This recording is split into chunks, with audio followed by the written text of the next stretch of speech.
Hello everyone. So in this lecture we will learn about the nuclear force. So आपको पता होना चाहिए nuclear force is strongest fundamental force in nature. So ये कहाँ होती है? न्यूक्लियस के अंदर जो न्यूक्लियंस होते हैं उनको बाइंड करने में ये हेल्प करती है. जैसे ये न्यूक्लियंस है, आपको पता है न्यूट्रॉन्स एंड प्रोटॉन्स होते हैं, उनको न्यूक्लियंस कहते हैं. उनको बाइंड करने के लिए ये न्यूक्लियर फोर्स यहाँ पर यूज़ होती है और ये बहुत ही ज़्यादा स्ट्रॉन्ग फोर्स होती है. ओके, सो इसी के बारे में हम डिटेल में बात करेंगे कि ये न्यूक्लियर फोर्सेस स्ट्रॉन्गेस्ट कितने डिस्टेंस पे होगी, क्या ये सब चीज़ें क्या क्या रहेगी हम डिस्कस करेंगे. So now nuclear force often called the strong nuclear force. It is the force that holds the nucleus of an atom together. Nucleus को टुगेदर होल्ड करने का मतलब है उसके न्यूक्लियॉन्स को आपस में टुगेदर होल्ड करना, और यही फोर्स उसके लिए रिस्पॉन्सिबल है bye binding neutrons and protons together. इनको बाइंड करने के लिए फोर्स जो लग रही है वो है आपकी nuclear force. So now nucleus has protons. आपको पता है प्रोटॉन है, प्रोटॉन पर क्या चार्ज होता है? पॉजिटिव चार्ज होता है. न्यूट्रॉन्स तो न्यूट्रल है, न्यूट्रॉन्स पे कोई चार्ज नहीं होता.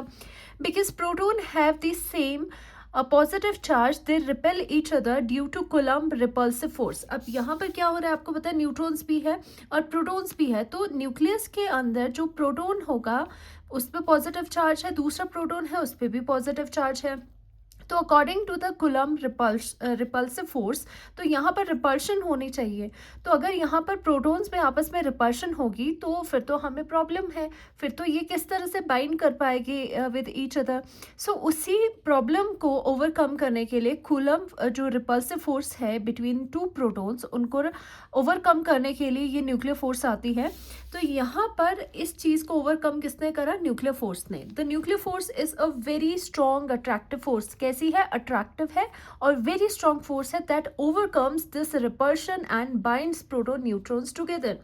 ओके, नहीं तो क्या होना चाहिए था कि ये दोनों ऑपोजिट चार्जेस है, प्रोटॉन प्रोटॉन, तो यहाँ पर क्या होना चाहिए था? रिपल्शन होनी चाहिए थी और ये बाइंड नहीं करने चाहिए थे. बट न्यूक्लियर फोर्स इतनी ज़्यादा स्ट्रॉन्ग है और अट्रैक्टिव है इतनी ज़्यादा कि ये इस तरह बाइंड कर जाते हैं. न्यूट्रॉन्स प्रोटॉन्स भी बाइंड कर जाते हैं आपस में irrespective of their charge. Neutron neutron भी करेंगे, प्रोटॉन प्रोटॉन भी आपस में करेंगे. सभी न्यूक्लियॉन्स आपस में क्या हो जाएंगे? बाइंड होंगे with the strong nuclear force. Okay, ये आपको पता चल गया what is nuclear force. Now आते हैं यहाँ पर हम कैरेक्टरिस्टिक्स ऑफ न्यूक्लियर फोर्स के बारे में. ये आपको जानना ज़रूरी है. It is the strongest fundamental force in nature, जो हमने पहले भी कहा है, वेरी स्ट्रॉन्ग, सबसे ज़्यादा स्ट्रॉन्ग होती है न्यूक्लियर फोर्स. ये इनफैक्ट कूलम, आपकी जो कूलम फोर्स है उससे भी ज़्यादा स्ट्रॉन्ग होती है. ग्रेविटेशनल फोर्स होती है उससे भी ज़्यादा स्ट्रॉन्ग होती है, right. It is very short range. This one is important. Short range order की होती है nuclear force, long range order की नहीं होती. शॉर्ट रेंज ऑर्डर का क्या मतलब है कि ये फ्यू फेम्टोमीटर में ही, फेम्टोमीटर क्या होता है? 10⁻⁻15 मीटर. देखो कितना कम डिस्टेंस है, इतनी ही इसकी रेंज होती है. यानी कि ऐसा नहीं है कि एक न्यूक्लियन इधर पड़ा है, दूसरा इधर है, एक इधर है. ऐसा नहीं है कि ये लॉन्ग रेंज ऑर्डर ये वाली फोर्सेस है कि ये और ये आपस में इंटरेक्ट करें. ऐसा नहीं है, ये ओनली शॉर्ट रेंज ऑर्डर है. अबाउट, अगर डिस्टेंस दो न्यूक्लियॉन्स के बीच में अबाउट 10⁻⁻15 मीटर है, वहाँ पर ये वर्क करती है. इससे ज़्यादा दूर ये वर्क नहीं करती. और शायद आपको अगर याद हो, प्रीवियस लेक्चर में हमने करा था, जब यहाँ आपकी सेचुरेशन आ रही थी बाइंडिंग एनर्जी पर न्यूक्लियॉन के ग्राफ में, जब ए आपका 30 से लेके 170 के बीच में था, तो हमने क्या बोला था कि आपकी रीज़न क्या था सेचुरेशन आना उसकी वैल्यू में, कि आपकी जो न्यूक्लियर फोर्स होती है वो शॉर्ट रेंज ऑर्डर होती है. तो वही बात यहाँ पर हो रही है कि ये ज़्यादा दूर तक वर्क नहीं करती, works only over distance of about इतने 10⁻⁻15 मीटर, जो क्या है, जो किसके इक्वल होता है? 1 femtometre, which is very very small unit.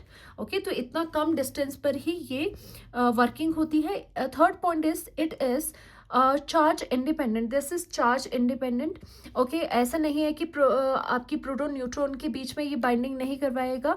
ये प्रोटॉन प्रोटॉन को भी बाइंड करती है, प्रोटॉन न्यूट्रॉन को भी बाइंड करती है, न्यूट्रॉन एंड न्यूट्रॉन को भी ये बाइंड करती है न्यूक्लियर फोर्स.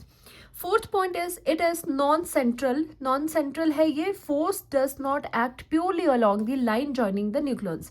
देखो नॉन सेंट्रल का मतलब क्या है? नॉन सेंट्रल का मतलब है दो न्यूक्लियॉन्स है, दोनों को आपस में ज्वाइन करना है, आपस में इसको बाइंड करके रखना है और न्यूक्लियर फोर्स उनको बाइंड करके रखेगी। अब फोर्स कहाँ लग रही है ये बोल रहे हैं कि ये नॉन सेंट्रल है। नॉन सेंट्रल का मतलब क्या है कि line joining the two nucleons, अगर दो न्यूक्लियॉन्स की लाइन ज्वाइनिंग हम देखें, वो लाइन ज्वाइनिंग आपकी ये है, तो बताया जा रहा है जो इनमें न्यूक्लियर फोर्स लग रही है तो वो ज़रूरी नहीं है कि इस line joining the two nucleons पे लगे, ये कहीं पर भी लग सकती है। ओके, ये कहीं पर भी लग सकती है, तो इसी वजह से ये नॉन सेंट्रल होती है कि ये ज़रूरी नहीं है कि वहीं पर लगे, लाइन ज्वाइनिंग द न्यूक्लियॉन्स पर ही लगे, ज़रूरी नहीं है, इसीलिए this is your non central force. Okay, so now हम बात करते हैं very important graph. This is very important, this is a graph between nuclear force between the versus distance between nucleons. यहाँ पर डिस्टेंस बिटवीन न्यूक्लियॉन्स है, यहाँ पर आपका पॉजिटिव फोर्स है, यहाँ पर नीचे नेगेटिव फोर्स है आपकी। और आपको पता है नेगेटिव फोर्स कब लिखते हैं हम, जब फोर्स हमारी अट्रैक्टिव होती है। दैट मीन्स यहाँ से नीचे अट्रैक्टिव फोर्स है, यहाँ से ऊपर रिपल्सिव फोर्स है, और यहाँ पर डिस्टेंस बिटवीन द न्यूक्लियॉन्स इस तरफ को आपका इंक्रीज कर रहा है। हमने क्या देखा, एट 0.8 FM, दैट मीन्स 0.8 फेम्टोमीटर, कितना कम डिस्टेंस है बिटवीन टू न्यूक्लियॉन्स। जब दो न्यूक्लियॉन्स के बीच में डिस्टेंस अबाउट, दो न्यूक्लियॉन्स के बीच का डिस्टेंस अबाउट 0.8 FM होगा, तो उस पॉइंट पे सबसे ज़्यादा फोर्स आपकी न्यूक्लियर फोर्स सबसे ज़्यादा मैक्सिमम होती है। और कैसी होगी, अट्रैक्टिव फोर्स होती है, वो अट्रैक्टिव न्यूक्लियर फोर्स आपकी सबसे ज़्यादा मैक्सिमम होती है इतने डिस्टेंस पे। आपको ये लर्न करना है, राइट। यही इन्होंने ग्राफ में बताया है कि जब आपका जो x है यानी कि डिस्टेंस बिटवीन न्यूक्लियॉन्स 0.8 फेम्टोमीटर हो रहा है, उस पॉइंट पे जो आपकी फोर्स है, this is representing the force.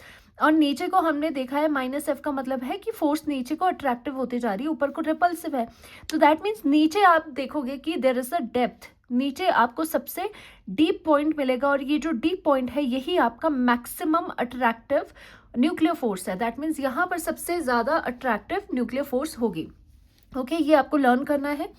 As distance decreases, अब यहाँ पर क्या हो रहा है देखो, अगर हम डिस्टेंस इधर को आए, हम राइट टू लेफ्ट आए, इधर को 0.8 से और थोड़ा कम डिस्टेंस कर ले दो न्यूक्लियॉन्स के बीच में, जैसे 0.7 है, 0.5 है, इस तरह से पीछे को आ जाए, जैसे जैसे आपका डिस्टेंस डिक्रीज करेगा अट्रैक्टिव फोर्सेस भी आपकी डिक्रीज होगी। तो देखो अट्रैक्टिव फोर्स क्या हुई, नीचे का मतलब है अट्रैक्टिव फोर्स आना, तो अट्रैक्टिव फोर्स क्या है आपकी, क्या होने लगी, ऊपर को चढ़ने लगी, उधर को आपका ग्राफ आने लग गया। जैसे जैसे आप डिस्टेंस बिटवीन न्यूक्लियॉन्स कम होता जाएगा, वैसे वैसे अट्रैक्शन भी आपकी डिक्रीज होती जाएगी, और एट सम पॉइंट तो ऐसा है इस पॉइंट पर कि आपकी फोर्स ही ज़ीरो हो जाएगी।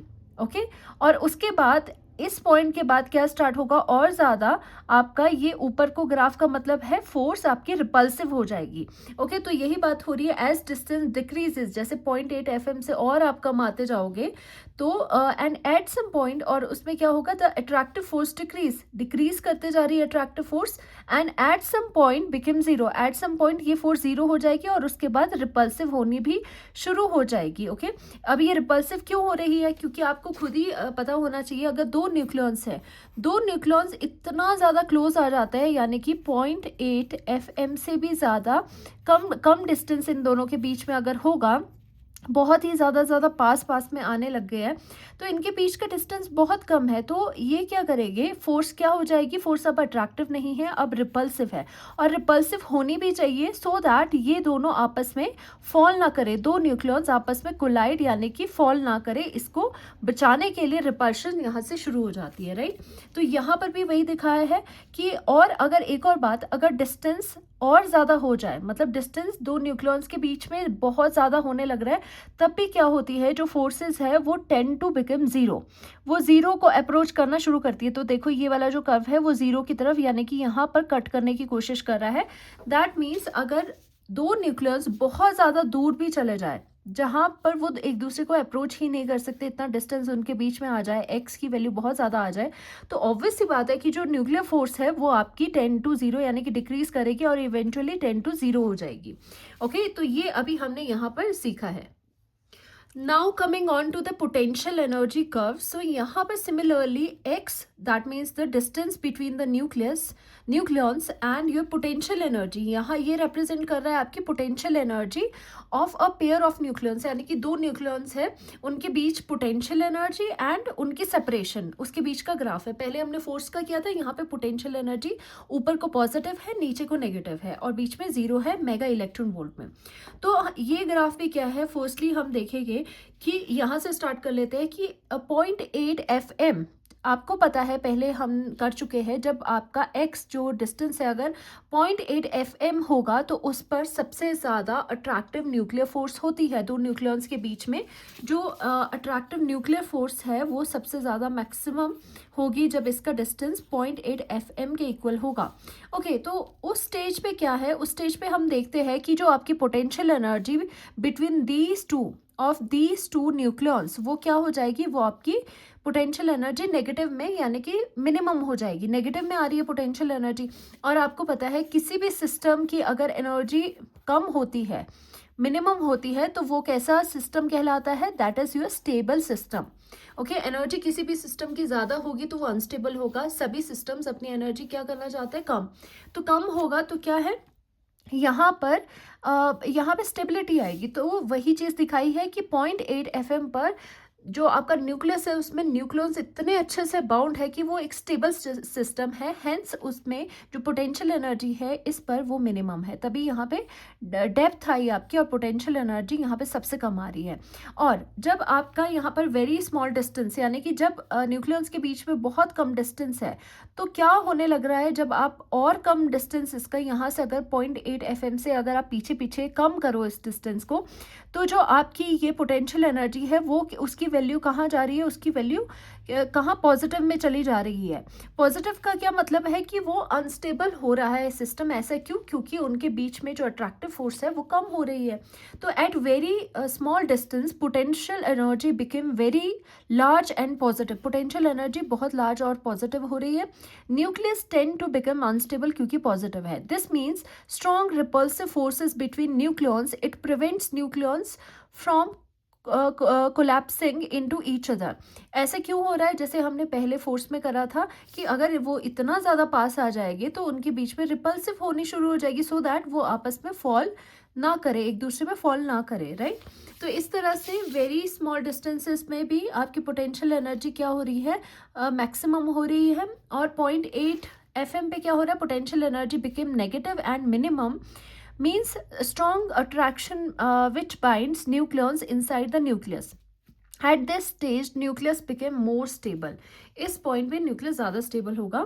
एट लार्ज डिस्टेंस, अगर हम डिस्टेंस को यहाँ से इंक्रीज करते चले जाए तो आप देखोगे कि जो पोटेंशियल एनर्जी है वो टेंड टू बिकम जीरो, वो जीरो पर फॉल कर रही है. Potential energy approaches to zero, the nuclear force disappears beyond this range. इसके बाद तो आपको पता है न्यूक्लियर फोर्स एग्जिस्ट ही नहीं करती अगर आपका डिस्टेंस बहुत ज़्यादा हो जाए. तो अगर न्यूक्लियर फोर्स नहीं है तो पोटेंशियल एनर्जी भी आपकी ज़ीरो ही हो जाएगी. सो ये था about the nuclear force. Next lecture में हम रेडियो एक्टिविटी डिस्कस करेंगे.